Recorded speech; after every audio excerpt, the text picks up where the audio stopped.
Good morning, Sunday morning, and I'm taking a drive around another development, which is West Hills.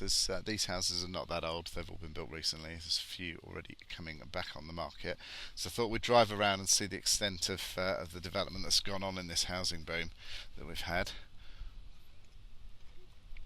This is actually quite a nice, mature site at the start, which is positive. They've kept some trees. They've put a few more up. We've got a few houses for sale already. There's one there. Now, Auckland's quite interesting at the moment because they're talking about a housing shortage.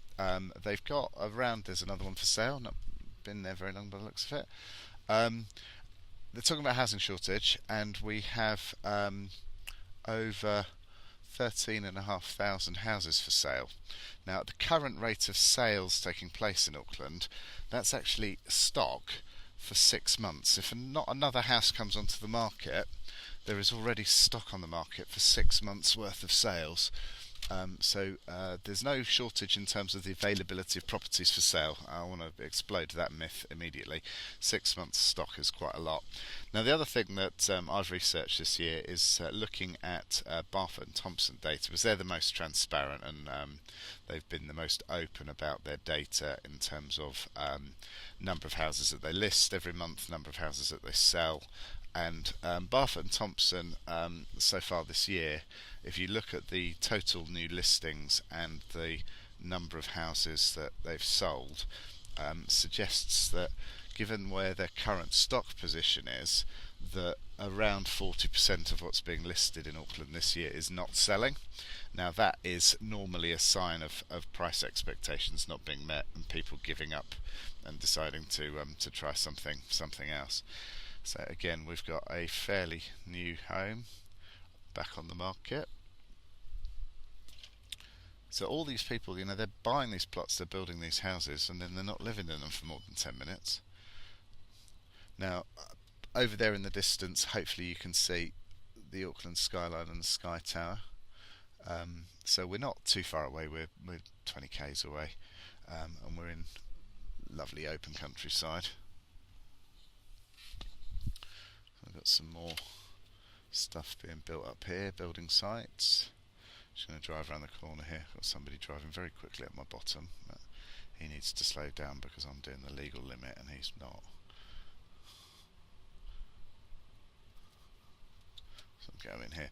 But look at all the areas around. So the footpaths, nobody's caring for the footpaths. I don't know whether that's a council responsibility or an owner's responsibility, but for me it's a sign that people aren't planning on being here very long, because you care for your areas if you're going to form part of a community. So these are more boxy looking things on for sale there. Oh, excuse me. Open homes this morning.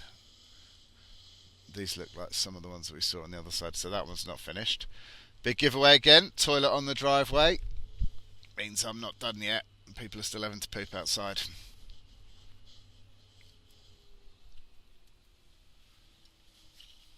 Excuse the camera.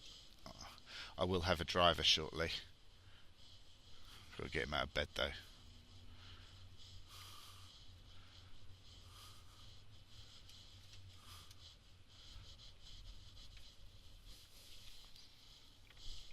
Just carry on around this.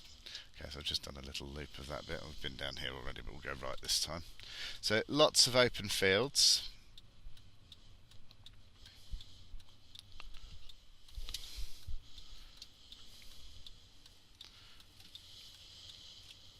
Another one for sale.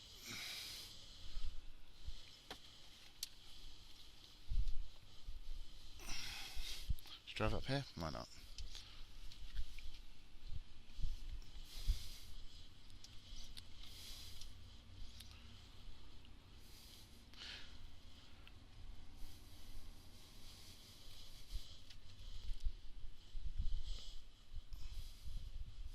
In Ireland a few years ago, and they had their building boom in the 2000s.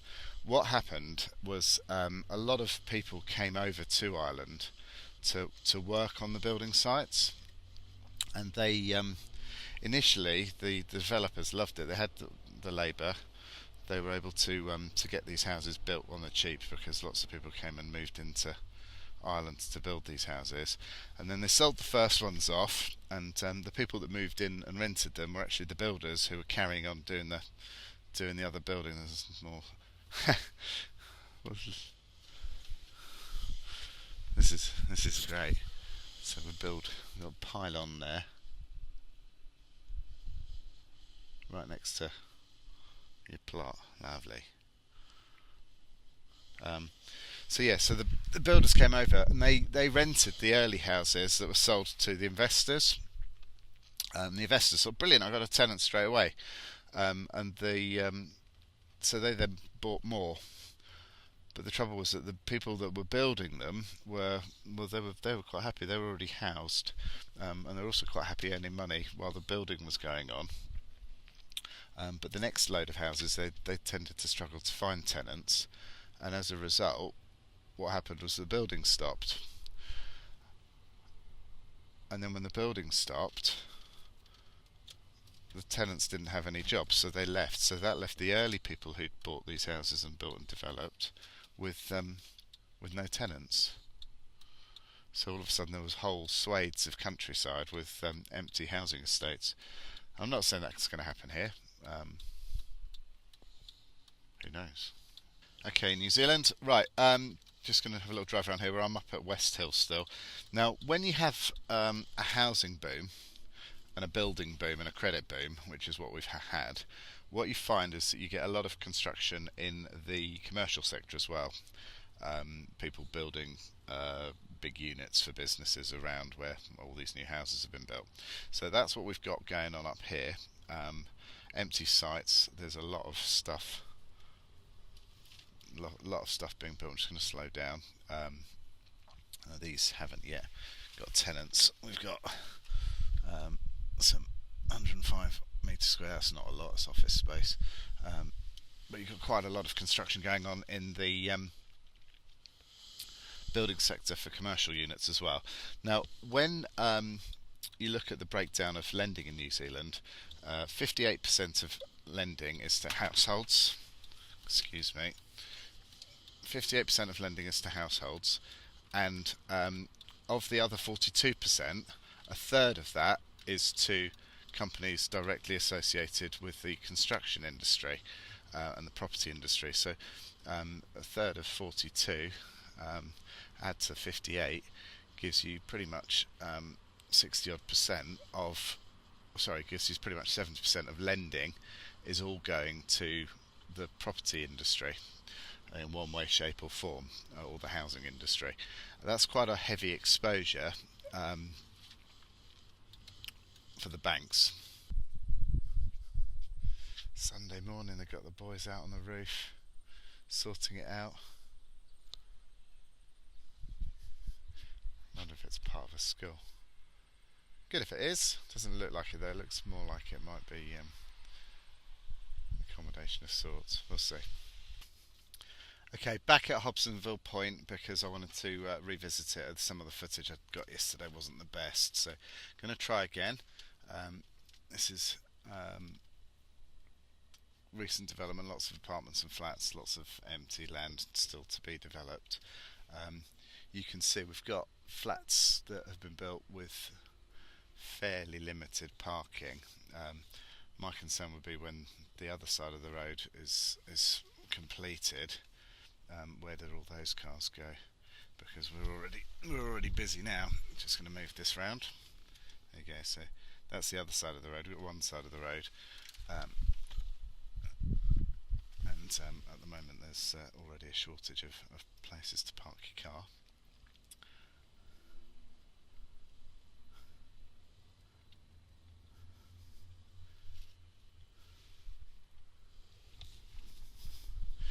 Now, I might have told this story earlier, but I'm going to tell it again. In housing and credit booms, what you find is that you get an awful lot of building. There's a house for sale there. There's actually another one further down. We've got some more development going up here. So these have still not sold from the original, or they're still being, or they've been bought and sold, or being sold already. Now, in a housing development boom or credit boom, what you get is people speculating in property. and the speculation encourages the builders to go and build some more properties, because they know they've got an easy source of bank credit and potential investors to go and sell them onto. So they start building. And in the early days, what we saw in places like Ireland and Spain is that the builders who are doing wonderfully well out of all these sites, their labourers and workforce, and these are all empty, their labourers and workforce, they're the ones that end up renting the early units. So the investors think, whoopee-doo, straight away, got a tenant in, a tenant who can pay me the money, which they can, because these builders are building the next ones that the next investors are buying. As you go through the development and things get bigger and bigger and bigger, there's lots of empty fields there, they're all going to be developed as well. As you get through the development, what you find is that you start getting a few empty units, and then you get a few that the new owners can't rent, and therefore the prices start to come down on some of the next ones as the developers say, well look, we can still make a profit. Doesn't always help the first people in or the second people in, because they've paid high prices previously, but the developers have got to get the next unit shifted. And as the margins start to decline, the developers slow down, and then they stop building at the same pace that they were building. And that's often the point that the builders who are renting the early units, they say, well, there's less work here now, I'm going to piss off somewhere where there's more work. And then you find that the availability of rental stock increases. Now in Auckland, over the last 3 months, the availability of rental stock has gone up. It's about 15%. There were just under 4,000 properties available for rent in the end of September. There's now just over 4,500. So those numbers are slowly creeping up, and I think that what you'll find is that it is the result of people not choosing to rent, maybe stay with mum and dad a bit longer, which is a sensible thing to do to save your pennies for your future, rather than spending it on rent. So that, I think, could be what we're seeing with a lot of these empty properties. I'm still up in Hobsonville Point. I can go that way. Still up in Hobsonville Point. I don't think I can drive over there. It doesn't look like I can, but you can see the roading has gone in over there. Oh, excuse me. So there's more roading gone in for more development. Portaloos have already arrived on site. The diggers over there.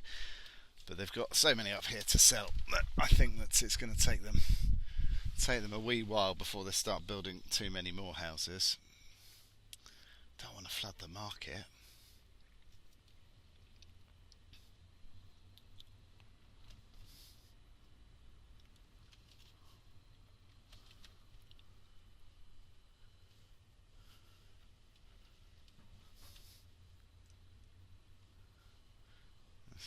Some of these are occupied and others aren't. Open house. I'll maybe go back round there.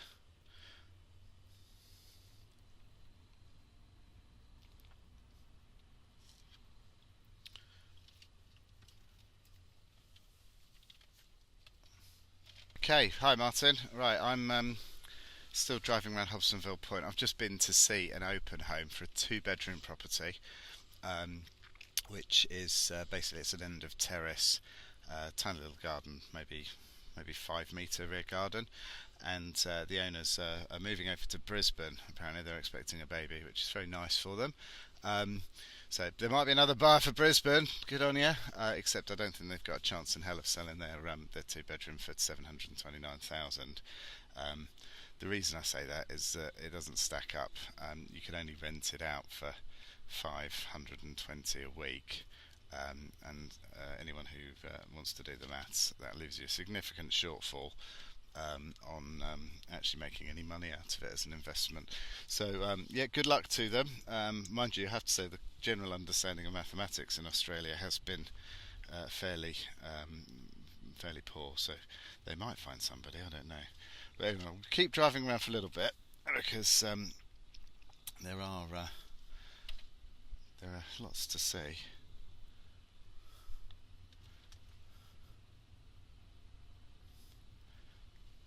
There's another one for sale.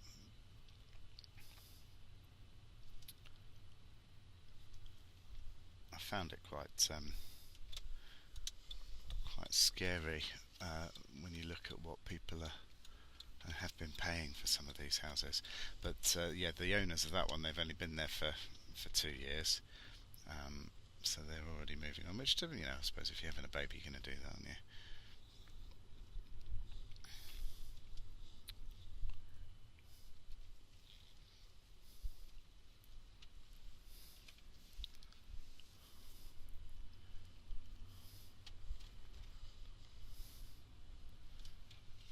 Another one for sale. Not been there very long.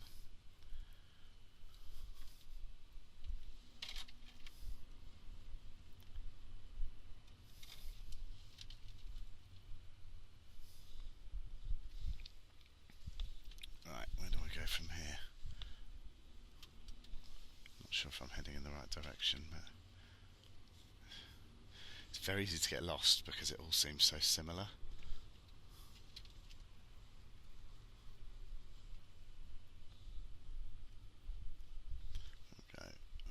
We won't go left because that's just empty fields. We'll go up here where there's some more development. A bit more development there. A bit more over there. A lot over there. The positive news about this weekend is that I have solved the housing shortage. I've discovered that there is no housing shortage in New Zealand. It's all a crock of shit.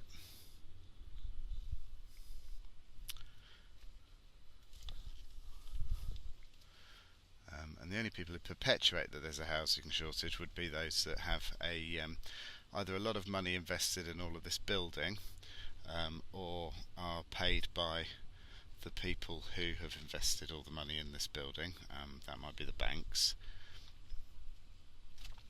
And perhaps all of those people that were silly enough to not understand the maths and realise that when you lose money every week on an investment because you've paid too much for it, it's not an investment.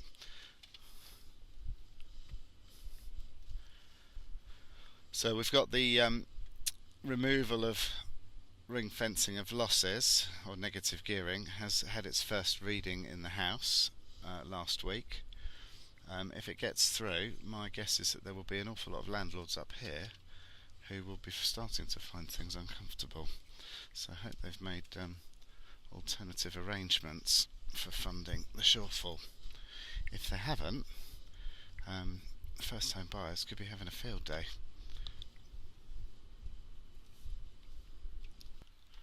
Oh Lord, won't you buy me a Mercedes-Benz? My friends all drive Porsches, I must make amends. Worked hard all my lifetime, no help from my friends. Oh Lord, won't you buy me a Mercedes-Benz? I wonder if this is one of those foreign trips that they take the buses round to look at houses. Hang on a minute. Sorry, I'm just waiting for them to cross the road, they're not in a hurry. Okay, right.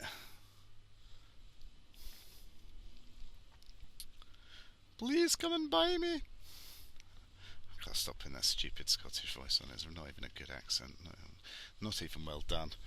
Right, we're going to drive out this way. Hobsonville Point. City of Dreams.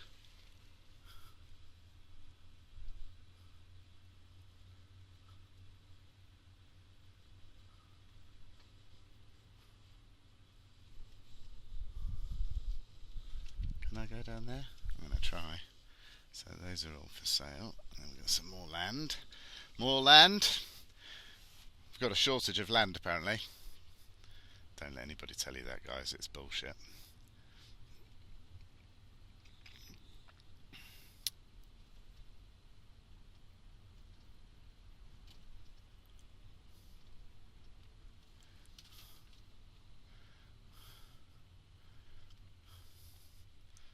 more coming.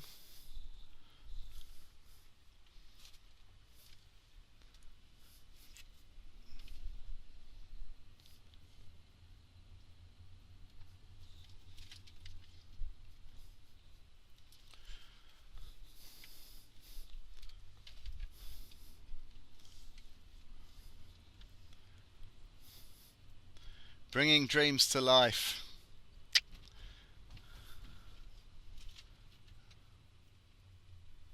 Let's go down here.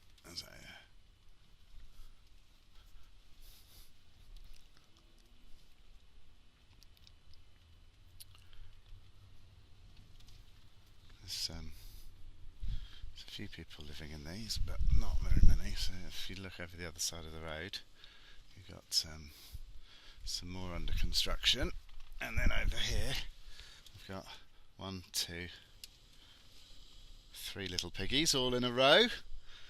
First little piggy built his house out of sticks. Oh no, didn't he build it out of straw, didn't he?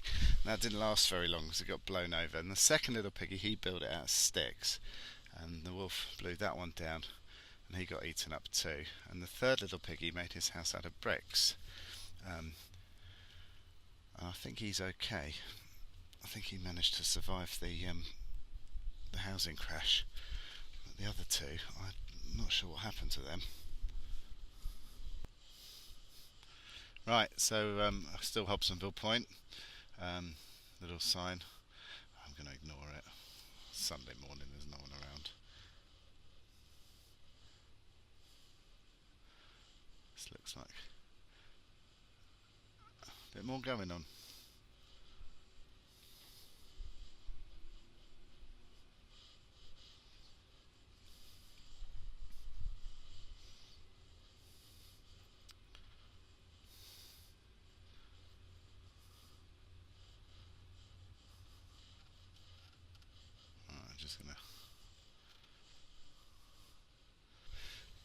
This is what they build for the youth of today.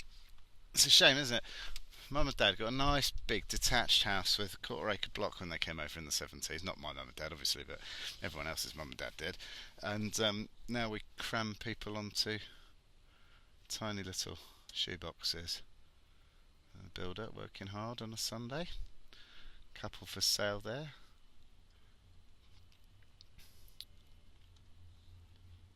Slightly different style of houses. These are what are they made of? I'm not sure. They're clad by the looks of it, and there's quite a few of them. So we've gone for, I'm not kidding, we are surrounded by open countryside here, and we've gone for these, I suppose they're like the modern equivalent of your Victorian terraced cottage.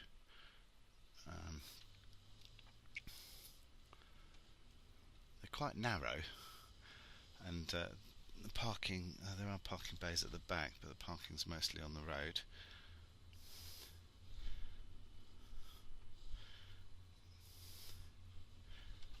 Got some more down there. Just going to go up and down this road here. I'm going to go this way and let you cross over the front of me. Okay, so more terraced units. So we have got to keep telling everybody that there's a housing shortage in New Zealand. If you read that there is a housing shortage in any of your newspapers, you just say bullshit. Joe Wilkes from Digital Finance Analytics has actually videoed thousands and thousands of houses over the last week which are all either under construction or are struggling to sell. And you tell them he knows what he's doing because he was in the property game in the UK for 20 years, and I think you're all telling me shit. And if an agent says it to you, oh, you've got to rush because there's a shortage, you tell them, again, bullshit. I know, and I've listened to Joe Wilkes from Digital Finance Analytics, and he has shown me what sort of bullshit shortage you really mean.